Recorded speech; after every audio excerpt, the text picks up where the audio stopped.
నమస్కారం. ఆయుష్మాన్ భవ కార్యక్రమానికి స్వాగతం, సుస్వాగతం. ఇవాళ మనం వాతం గురించి చెప్పుకుందాం. అంటే వాతం ఎలాంటి ప్రభావాలు చూపుతుంది, మరి ఈ అంశం పైన మనం చెప్పుకుందాం. మరి ఈ అంశం పైన లాస్ట్ 6 ఎపిసోడ్స్ నుంచి మనం చెప్పుకుంటూ ఉన్నాం. మరి ఇది కంక్లూడింగ్ ఎపిసోడ్. ఈ వాతం ఒక ప్రభావం ద్వారా మరి మహిళల్లో ఎలాంటి ప్రభావం చూపుతుంది, అలాగే నూతన దంపతుల్లో మరి ఇది ఎలాంటి ప్రభావం చూపుతుంది, మరి ఇవన్నీ అంశాన్ని మాట్లాడడానికి మనతో పాటు ఉన్నారు డాక్టర్ బసపరి శివురు గారు. సో ఆయన అడిగి మరి దీని గురించి ఇంకా తెలుసుకుందాం. నమస్తే సార్. నమస్తే అండి, welcome to the show. Yes sir. చిన్న కరెక్షన్స్. ఎస్, నేను డాక్టర్ కాదు, నేను yoga master. Yoga master. Yes. మీరు పతంజలి యోగ సూత్రాల్లో మరి ఎంతో జ్ఞానం పొందినవారు. సో అందుకని మనం ఒక 6 ఎపిసోడ్ నుంచి మరి వాతం గురించి మనం చెప్పుకుంటున్నాం. సో ఈ వాతం ఒక ప్రభావం ఎలా ఉంటుంది అనే 6 ఎపిసోడ్లో ఏమైతే చెప్పుకున్నాం, మళ్ళీ ఇంకొకసారి రివైజ్ చేసి చెప్తారు. ఓకే, తప్పకుండా అండి.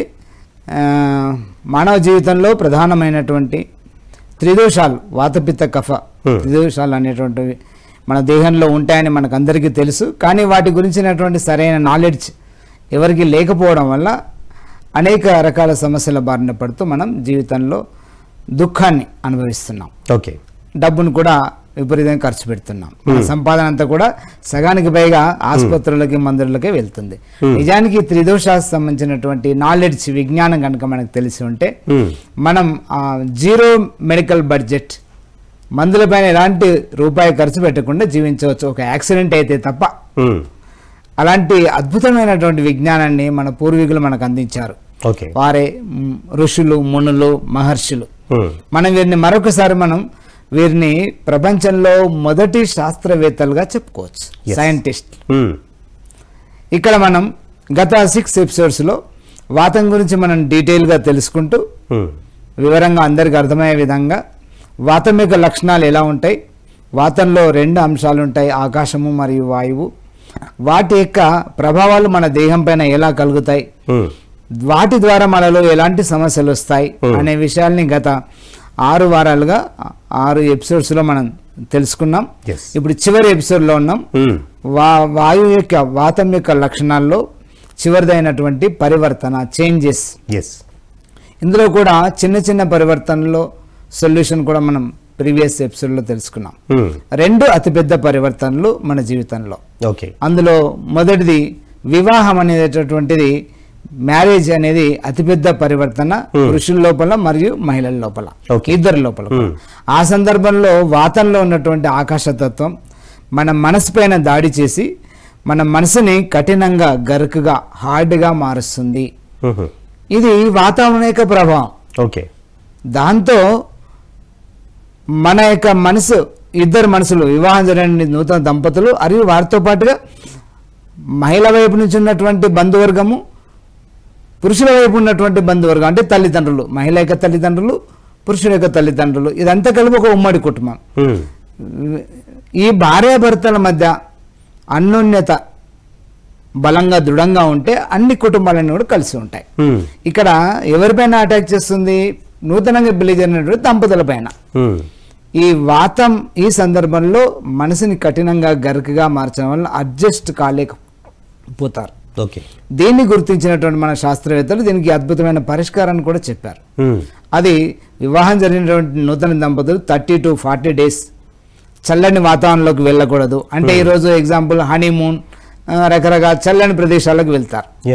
ఇది నిజానికి మిగతా సమయంలో వెళ్ళవచ్చు, నూతనంగా పెళ్లి జరిగినటువంటి సందర్భంలో వెళ్ళకూడదు. 2-3 నెలల తర్వాత వెళ్ళొచ్చు, అందులో ఎలాంటి నష్టం లేదు. నూతన పెళ్లి జరిగింది, ఎందుకంటే మ్యారేజ్ అనేది అతిపెద్ద పరివర్తన. నిన్నటి వరకు, పెళ్లి కంటే ముందు రోజు వరకు ఎవరో మనకు తెలియనటువంటి, మన జీవితంలో ఇలాంటి సంబంధం లేనటువంటి వ్యక్తి వివాహ బంధంతోనే మన జీవితంలో అతి ముఖ్యమైనటువంటి వ్యక్తిగా మారుతాడు. భార్యకు భర్త కానీ, భర్తకు భార్య కానీ. అప్పటి వరకు, పెళ్లి కానంత వరకు మనలో జీవితంలో ముఖ్యమైనటువంటి వ్యక్తులు ఎవరు? మన తల్లిదండ్రులు. వీరు 2వ స్థానంలోకి వెళ్తారు. దీన్ని రిసీవ్ చేసుకోవడం మనసుకు కఠినంగా ఉంటుంది. ఈ సందర్భంలో వాతం యొక్క ఎఫెక్ట్ కూడా బాగా ఉంటుంది. ఈ అడ్జస్ట్ కాలేకపోతారు. దీన్ని నిరోధించడానికి మన పూర్వీకులు 30 to 40 days చల్లని వాతావరణంలోకి వెళ్లకుండా ఒక ప్రత్యేకమైనటువంటి వాతావరణంలో గదిలో ఉంటూ నూనె నెయ్యి ప్రధానంగా ఎక్కువ మోతాదులో కలిగి ఉన్నటువంటి ఆహారము మరియు మధురమైనటువంటి స్వీట్స్, మధురమైనటువంటి ఫ్రూట్స్, ఓకే, నూనె అధికంగా నెయ్యి అధికంగా ఉన్నటువంటి పిండి వంటలు, ఇవన్నీ కూడా స్నిగ్ధతని పెంచేటటువంటి ఆహారము. మనలో సాఫ్ట్నెస్, ఓకే, హార్డ్నెస్ ని తొలగించి సాఫ్ట్నెస్ పెంచేటటువంటి ఆహారం. ఓకే, ఇలాంటి ఆహారాన్ని 30 to 40 days తీసుకోవాలి. ఎందుకంటే మన శాస్త్రవేత్తలు కూడా ఈ మధ్య అనౌన్స్ చేశారు, మనం తినేటటువంటి ఆహారమే మన మనసు పైన ప్రభావం చూపిస్తుంది. ఈ విషయాన్ని వేల ఏళ్లకు ముందు నుంచే మన యొక్క శాస్త్రవేత్తలు అనౌన్స్ చేశారు. మన మనసు, మన ఆహారము మన మనసు పైన ప్రభావం చూపిస్తుంది.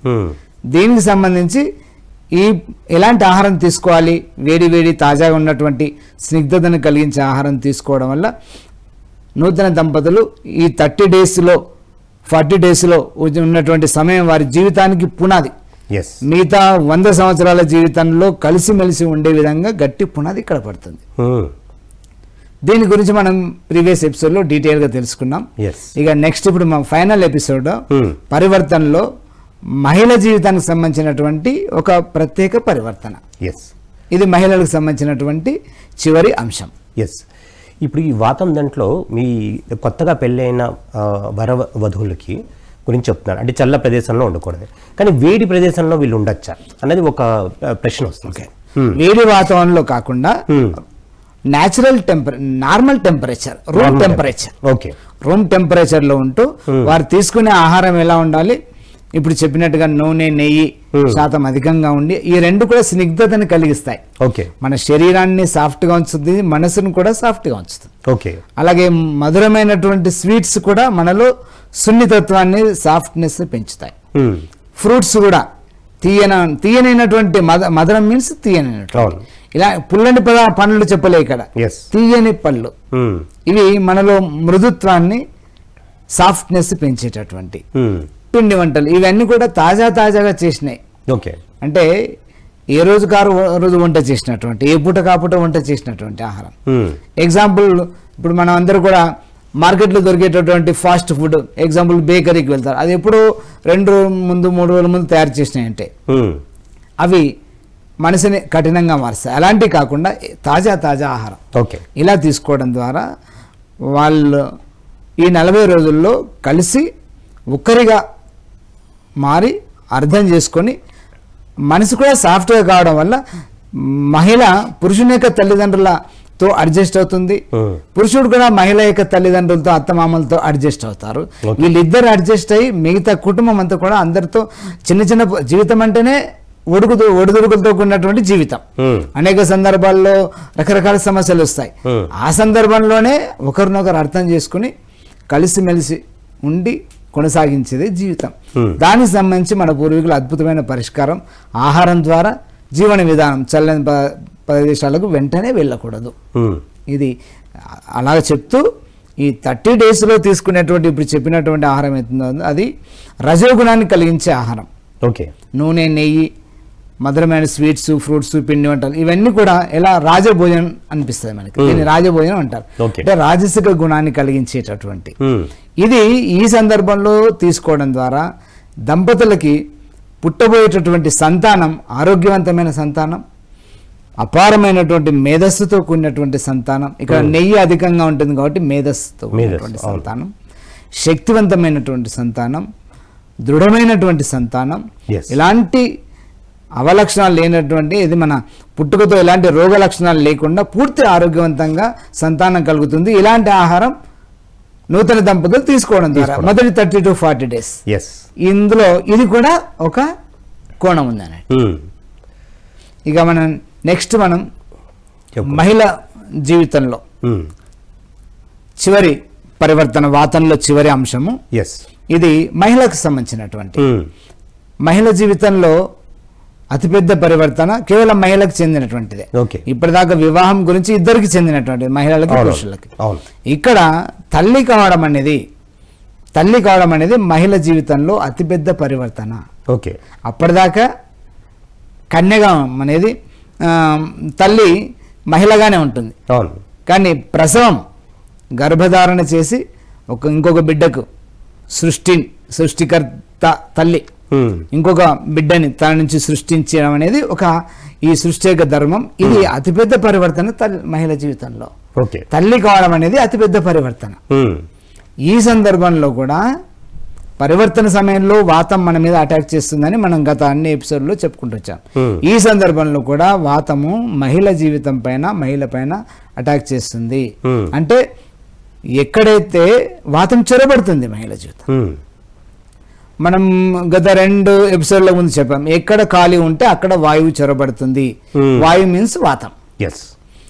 ఈ చొరబడినటువంటి వాయువు, వాతము అనేక సమస్యల్ని కలిగిస్తుంది. ప్రసవం జరిగే సమయంలో తల్లిగా మారడం, ప్రసవంతోనే తల్లిగా మారుతుంది. ప్రసవం జరిగే సమయంలో ఏర్పడేటువంటి వాక్యూమ్, ఖాళీ ఏదైతే ఉందో పుట్టలో, అందులో ఈ వాయువు చొరబడుతుంది. ఆ సందర్భంలో చొరబడినటువంటి వాయువు మహిళ జీవితాన్ని అతలాకుతలం చేస్తుంది, అనేక రకాల సమస్యలకు దారితీస్తుంది. దాంతోపాటుగా ఊబకాయానికి దారితీస్తుంది, స్థూలకాయానికి దారితీస్తుంది, ఒబేసిటీకి దారితీస్తుంది. ఇది మనం ఈరోజు ప్రత్యక్షంగా చూస్తున్నాం. ఒక సంతానం అయిన తర్వాత, డెలివరీ అయిన తర్వాత, ఒక సంతానం కలిగిన తర్వాత, పెళ్లినాటి ఫోటోకి డెలివరీ అయిన తర్వాత, సంతానం కలిగిన తర్వాత ఆ మహిళ యొక్క ఫోటోకి మ్యాచ్ అవ్వదు.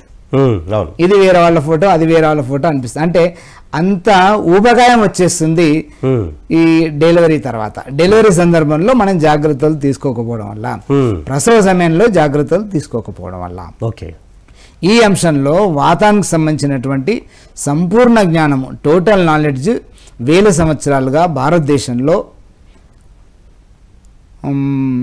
ఏమంటారు, ఒక మహిళ ఉంటుంది చూడండి, డెలివరీ చేసే మహిళ పేరు గైనకాలజిస్ట్ కాదు, న్యాచురల్ డెలివరీ చేసే, మర్చిపోయి అనేక సందర్భాల్లో మనం మాట్లాడుతూ ఉంటాం. మంత్రసాని అనే మహిళలు ప్రత్యేకంగా ఉండేవాళ్ళు. వాళ్ళకి ఈ వాతం డెలివరీ సమయంలో వాతం ఎలా చొరబడుతుంది, చొరబడినటువంటి వాతాన్ని ఎలా తొలగించాలి, అలా చొరబడకుండా ఎలాంటి జాగ్రత్తలు తీసుకోవాలి అనే విషయం పట్ల టోటల్ నాలెడ్జ్, పూర్ణ జ్ఞానం వాళ్ళకు ఉండేది. దాన్ని అనుసరించి గతంలో, పూర్వకాలంలో ఒక ప్రత్యేక వాతావరణంలో డెలివరీ జరిగేది, ప్రసవం జరిగేది మహిళలకి. గతంలో మనం పూర్వకాలం అంటే మనం చిన్నప్పటి కాలం కూడా ఇందులోకి వస్తుంది, ఒక 40-50 ఏళ్ల కింద కూడా మహిళని ప్రసవ సమయంలో ఒక ప్రత్యేక గదిలో ప్రసవం జరిగేది. అందులో కూడా మంత్రసాని అనేటటువంటి ఒక ప్రత్యేకమైనటువంటి మహిళ, సీనియర్ మోస్ట్ మహిళ, ఈ ప్రసవం చేయడంలో ఎక్స్పర్ట్. అలాగే ఈ సందర్భంలో తీసుకోవాల్సినటువంటి జాగ్రత్తలపైన అవగాహన ఉండి వాటికి సొల్యూషన్ కూడా తెలిసినటువంటి మహిళ, ఆమె పేరే మంత్రసాని అనేవాళ్ళు. ఆమె పర్యవేక్షణలో ప్రతి ఇంటి లోపల కూడా ఒక చిన్న గది ఉండేది, దీన్ని అర అనేవాళ్ళు. పెద్ద హాల్ లోపల మూలకు చిన్న గది ఉండేది. మీకు గుర్తుందా? నాకు కూడా గుర్తుంది, మా ఇంట్లో కూడా ఉండింది. ఆ గది ఎలా ఉంటుంది, ఒక మూలకు చిన్నగా ఉంటుంది, దానికి కిటికీలు, వెంటిలేటర్ ఏవి ఉండేది కాదు. కిటికీలు, వెంటిలేటర్ లేకపోవడం వెనుక ఉద్దేశం ఏంటంటే ఆ గదిలో వాయువు యొక్క సంచారం, గాలి యొక్క ఎంట్రన్స్, గాలి యొక్క సంచారం నిరోధించడం, గాలి యొక్క సంచారం లేనటువంటి ప్రదేశాన్ని సృష్టించడం అరలో. దాని యొక్క ఎంట్రన్స్ ద్వారం కూడా చిన్నగా ఉండేది, ఇలా వంగిపోయేవాళ్ళు అందులో కదా, వంగిపోయేవాళ్ళు. ఈ వంగిపోవడం, చిన్నగా ద్వారం ఉండడం కూడా దాని ఉద్దేశం, దాని వెనుక ఉద్దేశం ఏంటంటే అందులోకి గాలి ఎక్కువగా చొరవపడదు. కిటికీలు, వెంటిలేటర్ లేకుండా ఉండడం ఏంటంటే గాలి యొక్క సంచారం లేకుండా ఉండడం. ఆ గదిలో ప్రసవం చేసేవాళ్ళు ఈ మంత్రసాని. ఆ సందర్భంలో ఎందుకంటే ఏర్పడినటువంటి ఖాళీ ఉంటుందో మహిళ స్టమక్ లోపలికి వాయువు చొరబడుతుంది. అలా చొరబడకుండా ఉండడానికి ఇలాంటి జాగ్రత్తలతో అలాంటి గదిలో ప్రసవం చేసేవాళ్ళు. అయినప్పటికీ ఎంతో కొంత చొరబడుతుంది, వాయు యొక్క ఎఫెక్ట్ అలా ఉంటుంది. ఎక్కడ చిన్న సందు దొరికినా చొరబడుతుంది, దానికి ఎవరి పర్మిషన్ అవసరం లేదు. అలా డెలివరీ తర్వాత మహిళ స్టమక్కి బాగా గుడ్డతో గట్టిగా బిగించి కడతారు. ఎందుకోసం? గాలి చొరబడకుండా. అలాగే ఇన్ని జాగ్రత్తలు తీసుకున్నా ఎంతో కొంత చొరబడుతుంది. దాన్ని బయటికి పంపించడానికి ప్రసవం జరిగిన తర్వాత ఆ మహిళ యొక్క బాలింత యొక్క శరీరాన్ని తల నుంచి కాళ్ళ వరకు వేడి చేసినటువంటి నువ్వుల నూనె, తైలం, అందులో వెల్లుల్లి కూడా వేసి వేడి చేసి, అంటే వెల్లుల్లి వేడిని కలిగిస్తుంది, న్యాచురల్గా నూనె కూడా వేడి కలిగిస్తుంది. అంటే దాన్ని మరికొంత గోరువెచ్చగా చేసి ఓకే వేసి ఆ నూనెతో ఆ తైలంతో శరీరం అంతా కూడా మసాజ్ చేస్తారు. ఓకే మసాజ్ చేయడం వల్ల లోపల ఉన్నటువంటి వాయువు అంతా కూడా తొలగించబడుతుంది. గత 5-6 నెలల నుంచి క్యారియింగ్ ఉన్నప్పుడు ఎంతో కొంత అప్పుడు ఇప్పుడు చొరబడినటువంటి వాయువు స్థూలకాయం ఊబకాయంగా ఉంటుంది. అదంతా కూడా దాన్ని తీసేయడానికి ఆయిల్ మసాజ్ చేస్తారు. ప్రసవ సమయంలో కూడా చొరబడినటువంటి వాయువుని తొలగించడానికి మసాజ్ చేస్తారు. అలాగే మనం మొదటి ఎపిసోడ్లో చెప్పుకున్నాం, నూనె తైలమర్దనం అనేది వాయువుని వాతాన్ని తొలగించేటటువంటి నిరోధించేటటువంటి అన్నిటికంటే మొట్టమొదటి ముఖ్యమైన పదార్థం నూనె. ఓకే ఇది లోనికి తిన్నా లోనికి చొరబడకుండా చేస్తుంది, లోపల బయట నుంచి మసాజ్ చేసుకున్నా కూడా లోపలికి చొరబడకుండా చేస్తుంది. అలా ఆయిల్ తో మసాజ్ చేస్తారు. అంటే ఈ తైలం ఏ రకమైన తైలం అంటారు? ఇది ఇప్పుడు చెప్పాను కదా, నువ్వుల నూనె, ప్రధానంగా నువ్వుల నూనె. కొన్ని ప్రాంతాల్లో ఆవ నూనె కూడా వాడతారు. ఆయా ప్రాంతాన్ని బట్టి ఉంటుంది ఆయిల్ యొక్క ఉపయోగం. ఓకే నార్త్ ఇండియాలో ఒకటి, సౌత్ ఇండియాలో ఒకటి, ఇలా వేరువేరుగా వాడతారు. ఈ ఆయిల్తో మసాజ్ చేయడము. రెండోది ఆ మహిళకి 40 రోజుల వరకు ఒక ప్రత్యేకమైన వాతావరణంలో ఉంచుతూ ప్రత్యేకమైనటువంటి ఆహారాన్ని ఇచ్చేవాళ్ళు. ఎలాంటి ఆహారం? వాతాన్ని నిరోధించేటటువంటి ఆహారము, అంటే వేడిని కలిగించే ఆహారము, మరియు చొరబడినటువంటి వాతాన్ని కూడా తొలగించేటటువంటి ఆహారం ఇచ్చే, అంటే స్నిగ్ధతను పెంచేటటువంటి ఆహారం ఇచ్చేవాళ్ళు. ఇప్పుడు దీనికి సంబంధించిన నాలెడ్జ్ లేకపోవడం వల్ల ఇప్పుడు అందరూ కూడా మహిళలకి ఏ పరిస్థితుల్లో డెలివరీ జరుగుతుంది, ఓపెన్గా స్టమక్ కోసి సిజేరియన్ చేసి ఓపెన్ చేసి బిడ్డను తీస్తున్నారు. దాంతోపాటు ఇప్పుడు డెలివరీ అంతా మంత్రసానులంతా కూడా కనుమరుగైపోయారు. ఇప్పుడంతా కూడా డాక్టర్లే చేస్తున్నారు. డాక్టర్ల విషయానికి వస్తే వీళ్ళంతా కూడా మోడర్న్ మెడికల్ సైన్స్ సంబంధించినటువంటి డాక్టర్స్. వీరికి ఈ త్రిదోషాల గురించి, వాత సంబంధించినటువంటి వాతపిత్త కఫాన్ గురించినటువంటి నాలెడ్జ్, విషయ పరిజ్ఞానం లేదు. ఎందుకంటే వాళ్ళు చదువుకున్న శాస్త్రం అది, ఇది వేరు. కాబట్టి ఎవరు ఏది చదువుకున్నారో దాంట్లో ఎక్స్పర్ట్ ఉంటారు. కాబట్టి వారి పద్ధతిలో దీంట్లో మనం దాన్ని తప్పు పెట్టాల్సిన అవసరం లేదు. ఈ కాలంలో ఇప్పుడున్నటువంటి మహిళలు ఎలాంటి ఎక్సర్సైజ్ లేకపోవడం వల్ల, శారీరక శ్రమ లేకపోవడం వల్ల, నార్మల్ డెలివరీ అసలు వాళ్ళ వల్ల కాకపోవడం వల్ల డాక్టర్స్ వాళ్ళ మహిళ జీవితాన్ని, ప్రాణాలు కాపాడడానికి చేస్తున్నటువంటిది మంచి పని. ఆ సందర్భంలో వాయువు చొరబడుతుంది.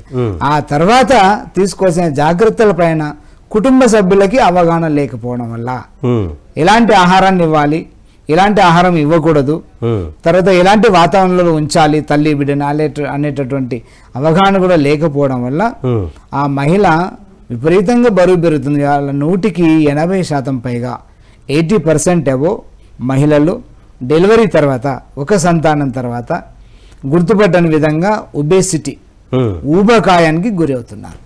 ఇంతకుముందు చెప్పుకున్నాం, మ్యారేజ్ నాటి ఫోటోకి ఒక సంతానం అయిన తర్వాత ఉన్నటువంటి ఫోటోకి మ్యాచ్ అవ్వదు.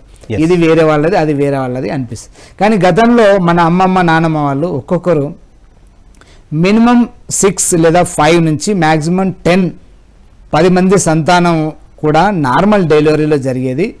వారందరూ కూడా మంత్రసాని యొక్క పర్యవేక్షణలో జరిగినటువంటి డెలివరీ. 10 మంది సంతానం తర్వాత కూడా మన అమ్మమ్మ నాన్నమ్మ వాళ్ళు ఎలా ఉండేది, ఇలా చక్కగా ఉండేవాళ్ళు. ఎవరు ఇప్పుడు ఒబేసిటీగా అప్పుడు ఎవరు లేరు. 10 మంది సంతానం తర్వాత కూడా మహిళ చక్కగా బరువు పెరగకుండా ఉండేది. కారణం వాతం సంబంధించిన నాలెడ్జ్ ఉండడము, తగినటువంటి జాగ్రత్తలు తీసుకోవడం, దానికి తగినటువంటి ఆహారం తీసుకోవడం ద్వారా ఇప్పుడు మారినటువంటి జీవన విధానంలో తప్పని పరిస్థితుల్లో ఇప్పుడు చేస్తున్నటువంటి దాన్ని డెలివరీలో చేయడం వల్ల ఏర్పడినటువంటి వ్యాక్యూమ్ ఖాళీలోకి వాయువు చొరబడి మహిళను ఊబకాయానికి, ఒబేసిటీకి, స్థూలకాయానికి గురి చేస్తుంది. అయినప్పటికీ ఇది అనేక సమస్యలకు దారితీస్తుంది. డెలివరీ తర్వాత పెరిగినటువంటి బరువు మహిళ ఎలాంటి ప్రయత్నం చేసినా, ఎన్ని ఎక్సర్సైజ్ చేసినా, ఎంత స్టమక్ ఖాళీగా ఉంచుకున్నా, ఎలాంటి సమాజంలో రకరకాల స్ట్రాటజీ వచ్చాయి, అనేక రకాల ఇది స్టూడియల్ సెంటర్స్ కూడా ఏర్పడ్డాయి అధిక బరువు తగ్గిస్తామని. అలాంటి ప్రయత్నాలు ఎన్ని చేసినా కూడా బరువు తగ్గకపోగా మరింత మంది పెరుగుతున్నారు. అనేక రకాల హెల్త్ ఇష్యూస్ కూడా వస్తున్నాయి, హార్మోనల్ ఇన్బ్యాలెన్సెస్, ఇవన్నీ కూడా. అంటే జీవితంలో తమ యొక్క కెరీర్ పైన కూడా దీని ఎఫెక్ట్ పడుతుంది. ఒకసారి ఊబకాయం ఉందనుకోండి, డ్యూటీ కూడా సక్రమంగా చేయలేకపోతారు, డ్యూటీలో కూడా వెళ్ళలేకపోతారు, ఇంట్లో పని కూడా సక్రమంగా చేయలేకపోతారు. దీనికి సొల్యూషన్ చొరబడినటువంటి వాయువును కూడా తొలగించేటటువంటి ఆహారాన్ని మన పూర్వీకులు సజెస్ట్ చేశారు. ఇందులో తైలమర్దన నూనె మసాజ్ ఏమో లోనికి చొరబడకుండా చేస్తుంది, బయట శరీరం చేసుకుంటారు. నెయ్యి, ఆవు నెయ్యి ఏదైతే ఉందో దేశవాళీ ఆవు నెయ్యి, అది కూడా మనం పాలని మరిగించి పెరుగు చేసి ఆ పెరుగుని కవ్వంతో చిలికితే వచ్చినటువంటి వెన్నని మరిగిస్తే వచ్చేటటువంటి నెయ్యి ఉందో ఇది ఆవు నెయ్యి. నేను చెప్పేటటువంటి ఆవు నెయ్యి ఈ పద్ధతిలో చేసింది. అది కూడా దేశవాళీ ఆవు నెయ్యే, జెర్సీ ఆవు కాదు, గేదె నెయ్యి కాదు, దేశవాళీ ఆవు నెయ్యి. ఇలాంటి ఆవు నెయ్యి మనం ఆహారంలో ఎక్కువ మోతాదులో తీసుకోవడం ద్వారా లోనికి చొరబడినటువంటి వాయువును కూడా ఇది బయటకు తీసేస్తుంది. తిరిగి మనం డెలివరీకి ముందు ఎలాంటి శరీరం ఏ వెయిట్లో ఉన్నాం అలా డెలివరీ తర్వాత పెరిగినటువంటి అధికంగా పెరిగినటువంటి ఊబకాయాన్ని తొలగించుకోవచ్చు. ఇది ఎలా తీసుకోవాలి? ఆవు నెయ్యి ఇక గతంలో బాలింతకి ప్రసవం జరిగినటువంటి మహిళకి చెవులో దూది పెట్టుకునే వాళ్ళు. ఎందుకోసం? వాయువు చెవులోంచి చొరబడుతుంది, వాతాన్ని కలిగిస్తుంది, వాత సమస్యల్ని పెంచుతుంది అని 40 రోజుల వరకు 50 రోజులకు చెవులో దూది పెట్టుకునే వాళ్ళు, కొద్దిగా వెల్లుల్లి కూడా కలిపి పెట్టుకునే వాళ్ళు. అలాగే 40 రోజుల వరకు చల్ల నీళ్లు టచ్ చేసేవాళ్ళు కాదు. ఈరోజు ఎవరు పాటిస్తున్నారండి? అది ఎవరు పాటించట్లేదు. 40 రోజుల తర్వాత చల్లని నీళ్లు అంటే నార్మల్ టెంపరేచర్ వాటర్ని ఇవ్వడానికి ఒక తంతు ఉండేది, దాని పేరేంటి? నీళ్ళ చెంబు అందించడము అనే ఒక ప్రోగ్రాం పెట్టి 4 మహిళల్ని పిలిచి, ముత్తైదుల్ని పిలిచి వాళ్ళందరి సమక్షంలో వాళ్ళకి మంచి భోజనం ఏర్పాటు చేసి వాళ్ళ ముత్తైదుల చేతుల మీదుగా ఈ నార్మల్ టెంపరేచర్ వాటర్ని చెంబులో పెట్టి ఆ చెంబు అందించడం, ఆ నీటిని ఆ రోజు నుంచి ఉపయోగించేవాళ్ళు. 40 రోజుల తర్వాత దానికి ఒక తంతు పెట్టి దాన్నే నీళ్ళ చెంబు అందించడము అనేది. ఈ రోజుల్లో అది కూడా ఎవరు పాటించట్లేదు. డెలివరీ తర్వాత తీసుకోవాల్సిన జాగ్రత్తలు కూడా ఎవరు అంత వాతం యొక్క అవగాహన లేకపోవడం వల్ల, దాని దుష్పరిణామాల యొక్క అవగాహన లేకపోవడం వల్ల టేక్ ఇట్ ఈజీ, నెగ్లిజెన్సీ కావచ్చు, తెలిసినా కూడా నిర్లక్ష్యం కావచ్చు, లేదా కొంతమందికి తెలియకపోవచ్చు. ఈ 2 కారణాల ఏదైతేనేమి దాని యొక్క పరిణామం మహిళ అనుభవిస్తుంది. హార్మోనల్ ఇన్బ్యాలెన్స్, ఒబేసిటీ, ఏ పనులు చేయలేకపోవడం. దీనికి సొల్యూషన్ ఆవు నెయ్యిని అధికంగా తీసుకోవడం. ఎలా తీసుకోవాలి? ఇది అధికంగా మనం నెయ్యి అధికంగా డైరెక్ట్గా తినలేం. దీన్ని రాత్రి ఆవు పాలల్లో, బాగా మరిగించినటువంటి ఆవు పాలల్లో ఒక 30 to 40 గ్రామ్ ఆవు నెయ్యి, ఎక్కువ మోతాదులో అని చెప్పుకున్నాం ఇక్కడ. 30 to 40 గ్రామ్ ఆవు నెయ్యిని బాగా మరిగించిన ఆ పాలల్లో వేసి, ఆ పాలల్లో కొద్దిగా చిటికెడు పసుపు వేసి మరిగించాలి ముందే. ఎప్పుడైనా పసుపు లేకుండా తాగకూడదు. పసుపు లేకుండా తాగితే కఫాన్ని క్రియేట్ చేస్తుంది. కాబట్టి పాలు రాత్రి సమయంలోనే తాగాలి. పాలు ఎప్పుడు కూడా డే టైంలో తాగకూడదు. దీన్ని మనం ఫుడ్ మేనేజ్మెంట్లో చెప్పుకుంటాం. ఎందుకు అలాగనేది, రాత్రి సమయంలో ఆవు పాలల్లో మరిగించినటువంటి పాలల్లో, పసుపు వేసి మరిగించిన పాలల్లో 30 to 40 గ్రామ్స్ ఆవు నెయ్యిని వేసి 2 గ్లాసులతో పైకి కిందికి బాగా తిరగబోయాలి. ఒక 10 to 20 టైమ్స్. అంటే మొత్తం మిక్స్ అయిపోవాలి, కలిసిపోవాలి. కలిసిపోయినటువంటి ఆ పాలని తాగాలి రాత్రి పడుకునే ముందు. ఇలా పాలు తీసుకునే రోజున, ఆవు నెయ్యితో కూడిన పాలు తీసుకునే రోజున డిన్నర్ స్కిప్ చేయాలి. భోజనం తీసుకోకూడదు.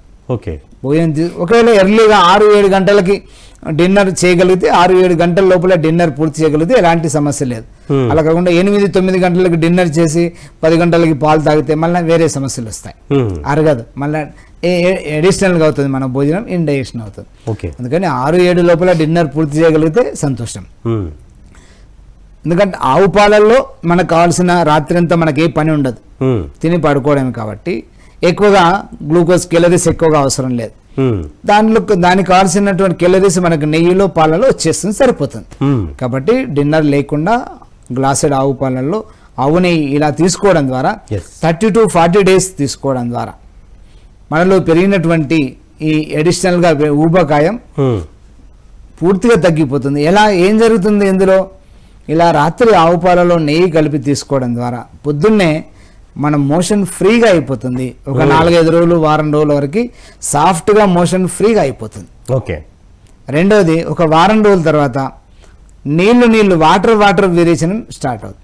అంటే ఒకేసారి మళ్ళీ ఇబ్బంది పెట్టదు. ఓకే. అంటే మోషన్తో పాటు చివరిలో ఎండింగ్ లో లిక్విడ్ గా వస్తుంది. ఎప్పుడైతే చివరిలో ఎండింగ్ గా లిక్విడ్ గా వస్తుందో అప్పుడే బరువు తగ్గడం స్టార్ట్ అవుతుంది. మనలో చెరబడినటువంటి వాయువు అంతా కూడా అందులో వెళ్ళిపోతుంది. మనలో ఎక్సెస్ గా ఉన్నటువంటి ఊబకాయం ముందుగా స్థూలకాయం అదంతా కూడా తీసివేయబడుతుంది. ఇది ఒక 30 to 40 డేస్ వరకు తీసుకోవచ్చు. ఇంకా ఎక్కువగా వెయిట్ ఇలా 30 to 40 డేస్ వరకు తీసుకోవడం ద్వారా మినిమం 5 kg నుంచి 8 kg వరకు కూడా తగ్గవచ్చు. ఇంకా అవసరం ఉన్నటువంటి వాళ్ళు ఇంకొక నెల కూడా కొద్దిగా వన్ వీక్ గ్యాప్ ఇచ్చి మళ్ళీ ఇంకొక 1 month కంటిన్యూ చేయవచ్చు. ఇలా ఒక 10 నుంచి 15 kgల బరువు తగ్గవచ్చు. ఇది డెలివరీ తర్వాత బరువు పెరిగినటువంటి వాళ్ళకి ఇది మామూలుగా తిని కూర్చొని ఏ పని చేయకుండా బరువు పెరిగినటువంటి వాళ్ళకి ఇది వర్తించదు. వాళ్ళు కనుక ఇది తీసుకుంటే ఇంకా బరువు పెరుగుతారు. వాళ్ళలో ఉన్నది ఫ్యాట్. డెలివరీ తర్వాత బరువు పెరిగినటువంటి వాళ్ళ లోపల ఫ్యాట్ కాదు, ఇది వాయువు, వాతము. దీన్ని తొలగిస్తుంది ఆవు నెయ్యి ఇలా తీసుకోవడం ద్వారా. ఇక్కడ మళ్ళీ ఒకసారి మనం పదే గుర్తు చేయాల్సింది ఏంటంటే మార్కెట్లో దొరికేటటువంటి ఏ కంపెనీ నెయ్యిని కూడా మనం విశ్వసించడానికి లేదు. నిజానికి ఇప్పుడు మనం చెప్పినటువంటి ఆవు పాలు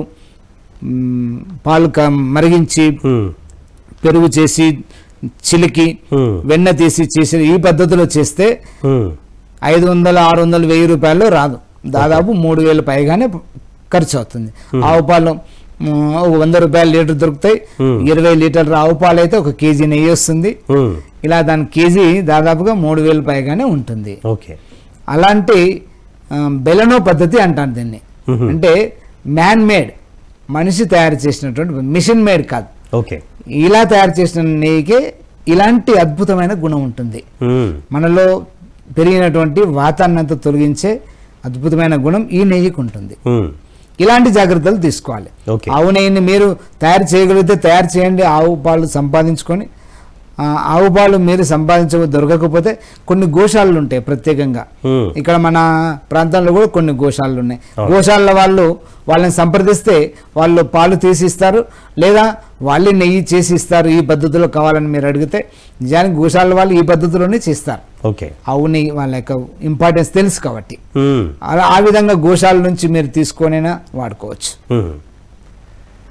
సార్, ఈ వాత దోషాలు ఇంకా మిగతా వాళ్ళకి ఏ రకంగా ఎలా ఇంపాక్ట్ చేస్తాయి? అంటే ఇప్పటిదాకా మనం మహిళల సంగతి చూసాం, తర్వాత కొత్తగా పెళ్ళైన వాళ్ళ సంగతి చూసాం, తర్వాత మిగతా కాకుండా మిగతా వర్గాల వాళ్ళకి కూడా ఏ రకంగా ఇది బాధ కలిగిస్తుంది? మిగతా వాళ్ళ లోపల కదలికల్లో మూమెంట్, స్టిఫ్నెస్, జాయింట్స్ అన్ని కూడా బిగుసుకుపోవడము, తర్వాత మెడ తిరగకపోవడము, నడుము బిగుసుకుపోవడము, ఇవన్నీ మనం మొదటి ఎపిసోడ్ లో చెప్పేసుకున్నారు.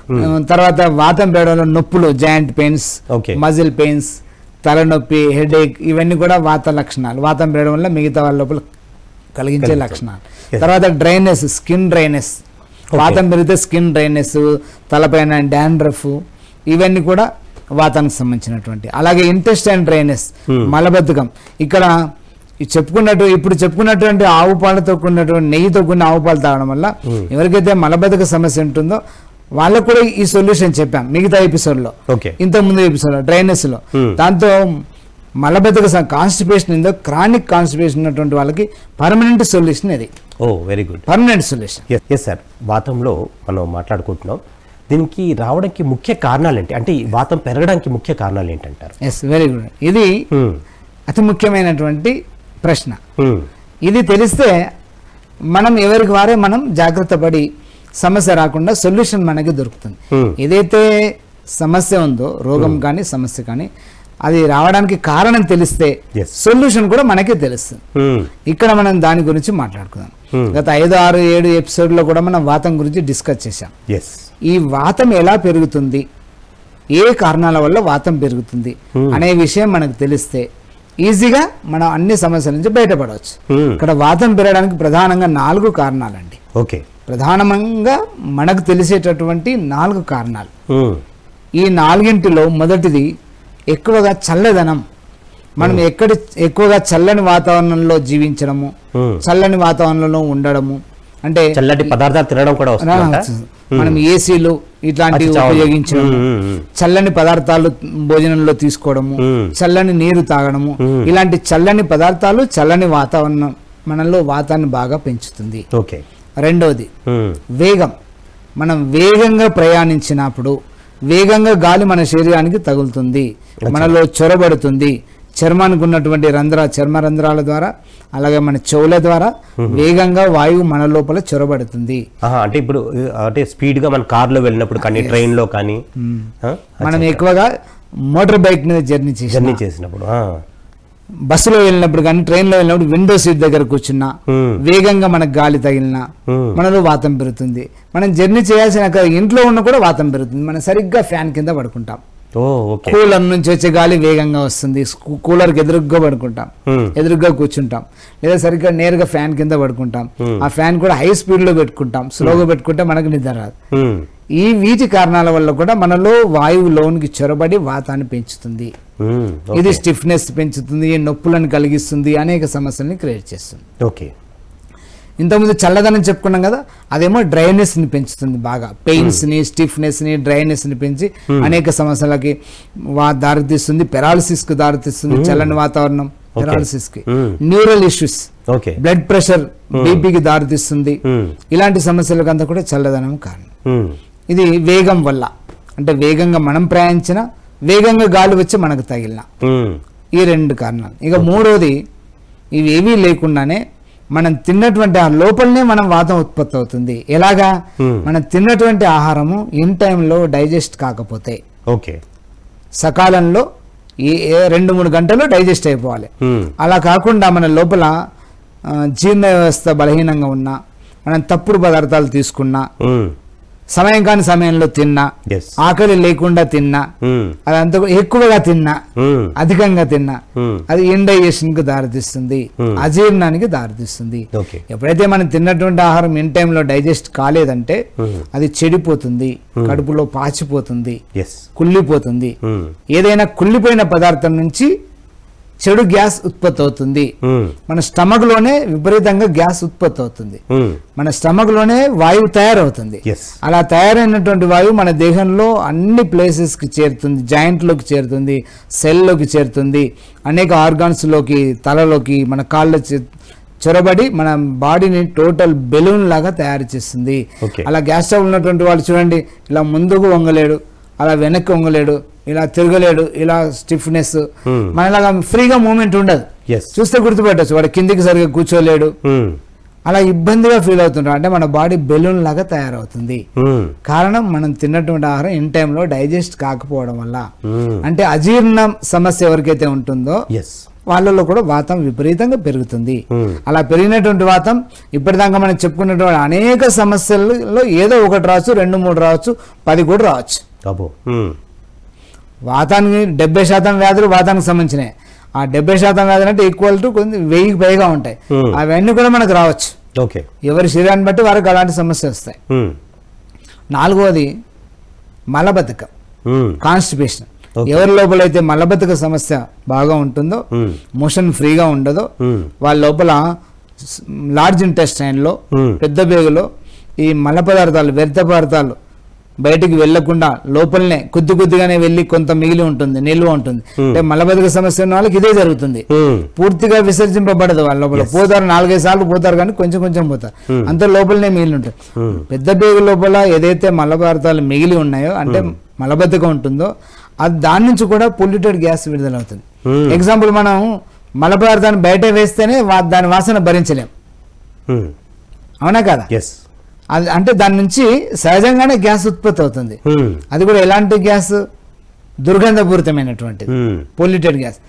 అలాంటిది బయట వేస్తేనే దాని దుర్గంధాన్ని భరించలేము. అది లోపల, మన పేగుల లోపల మిగిలి ఉందనుకోండి, లోపల కూడా అదే గుణాన్ని కలిగి ఉంటుంది. అంటే గ్యాస్ ఉత్పత్తి అవుతుంది. అప్పుడు కూడా ఏమవుతుంది? పెద్ద పేగులో గ్యాస్ ఉత్పత్తి అయి అది పొట్ట ఉబ్బరంగా అవుతుంది. ఆ పెద్ద పేగులో ఉత్పత్తి అయినటువంటి మలం ద్వారా విడుదలైనటువంటి పొల్యూటెడ్ గ్యాస్ రక్తంలోకి చేరుతుంది, బ్లడ్ లోకి చేరుతుంది, బ్లడ్ ని పొల్యూట్ చేస్తుంది. ఆ పొల్యూటెడ్ బ్లడ్, కలుషితమైన రక్తం మన దేహం అంతా సర్క్యులేట్ అవుతుంది. అనేక భాగాలకు సర్క్యులేట్ అయ్యి కళ్ళకి, ఆర్గాన్స్కి, జీర్ణాశయానికి, ప్యాంక్రియాస్కి, కిడ్నీస్కి వీటన్నిటికి సర్క్యులేట్ అవుతుంది. వాటన్నిటిలో ఇన్ఫెక్షన్స్కి దారితీస్తుంది. ముఖ్యంగా జాయింట్స్లో చొరబడుతుంది ఈ పొల్యూటెడ్ గ్యాస్. చొరబడి ఆమవాతానికి దారితీస్తుంది. రుమటాయిడ్ ఆర్థరైటిస్కి ఇది కారణం. ఓకే. ఈ రెండు కారణం, మలబద్ధకము, అజీర్ణం, ఈ రెండు కూడా రుమటాయిడ్ ఆర్థరైటిస్ కారణం, ప్రధాన కారణం. ఇందులో ఇంకొకటి కూడా కారణం ఉంది, auto immune disorder. Auto immune disorder కూడా ఇదే కారణం. తిన్నటువంటి ఆహారం చెడిపోవడం ద్వారా ఇమ్యూనిటీ సిస్టమ్ కన్ఫ్యూజ్ అవుతుంది. ఇలా చొరబడినటువంటి ఆమవాతము కీళ్ళలో చొరబడినటువంటి నొప్పిని కలిగిస్తుంది, స్టిఫ్నెస్ కలిగిస్తుంది. ఇవన్నీ కూడా వాతానికి సంబంధించిన వ్యాధులు. ఈ 4 లేకుండా చూసుకుంటే చల్లదనంలోకి వెళ్లకుండా నార్మల్ టెంపరేచర్లో ఉంటూ, చల్లని పదార్థాలు తీసుకోకుండా నార్మల్ టెంపరేచర్ పదార్థాలు తీసుకుంటూ, చల్లని వాటర్ తాగకుండా నార్మల్ వాటర్ తాగుతూ, అలాగే వేగంగా ప్రయాణించినప్పుడు చెవిలో దూది పెట్టుకొని లేదా హెల్మెట్ పెట్టుకొని, విండో సీట్ దగ్గర కూర్చున్నప్పుడు కూడా తల గుడ్డ కట్టుకొని గాలి చొరబడకుండా చూసుకొని, ఇలా ఫుల్ షర్ట్ వేసుకొని చర్మం ద్వారా గాలి చొరబడకుండా చూసుకొని, ఫ్యాన్ కింద పడుకున్నప్పుడు కూడా ఇలాంటి జాగ్రత్తలు తీసుకుంటే వాతం చొరబడకుండా ఉంటుంది. మనం తిన్నటువంటి ఆహారం ఇన్ టైంలో డైజెస్ట్ అయ్యే విధంగా, అంటే లిమిట్గా తీసుకుంటే ఇన్ టైంలో డైజెస్ట్, అజీర్ణం లేకుండా చూసుకోవాలి. అజీర్ణం లేకుండా డేలో చూసుకోవాలి. ఆకలి వేసినప్పుడే తినాలి, అది కూడా మితంగా తినాలి, లిమిట్గా తినాలి. అప్పుడు ఈజీగా డైజెస్ట్ అవుతుంది, వాతం పెరగకుండా ఉంటుంది. ఇది కూడా మోషన్ ఫ్రీగా ఉండే విధంగా చూసుకోవాలి. అంటే ఫైబర్ కంటెంట్ ఎక్కువగా ఉన్న ఫుడ్ తీసుకోవాలి, వాటర్ తగినంత వాటర్ తీసుకోవాలి, తగినంత ఎక్సర్సైజ్ ఉండాలి, మూమెంట్ ఉండాలి. ఇలా ఉంటే మలబద్ధకం కూడా లేకుండా ఉంటుంది. ఈ 4 లేకుండా చూసుకుంటే, ఈ 4 సమస్యల నుంచి మనం ప్రొటెక్ట్ చేసుకోగలిగితే వాతం పెరగదు. ఇవి లేకుండా చేసుకోవడమే వీటికి సొల్యూషన్. ఎస్ సార్, ఎంతో అద్భుతంగా మరి ఈ వాతం గురించి విపులీకరించి మరి 6 ఎపిసోడ్లో చెప్పాడు. మరి 7 ఎపిసోడ్లో కూడా దీనికి ముగింపు చెప్పారు. అంటే దీన్ని ఎలా సమస్యలు వస్తాయి, దీని నుంచి ఎలా నివారణ చేసుకోవాలని చెప్పారు. నెక్స్ట్ ఎపిసోడ్లో మనం రెండోదైన పిత్తంలోకి వెళ్దాం. Yes sir. సో ఇంత జ్ఞానం ఇచ్చినందుకు మీకు ఎంత కృతజ్ఞతలు. ధన్యవాదాలు. ఎస్.